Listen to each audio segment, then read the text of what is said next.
औज़ुबिल्लाहिमिनश्शैतानिर्रजीम बिस्मिल्लाहिर्रहमानिर्रहीम। आप सब सुनने वालों को लाखों और करोड़ों ईद की खुशियाँ नसीब हों।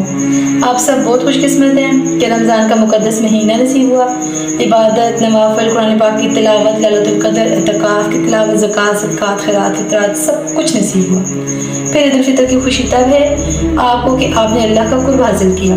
इस खुशी पर अल्लाह और नबी सल्लल्लाहु अलैहि वसल्लम को खुश करने के लिए अल्लाह की रज़ा के लिए एक काम ज़रूर करें।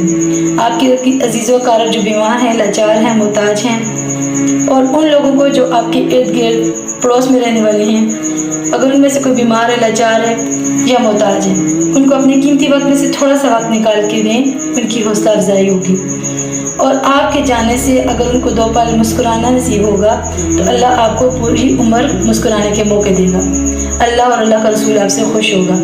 ऐसे लोगों की दुआ लें, ऐसे लोगों की दुआ आपकी लाइफ में चार चांद लगा देगी इंशाअल्लाह। अल्लाह हम सबको अमल करने की तौफीक अता फरमाए, आमीन।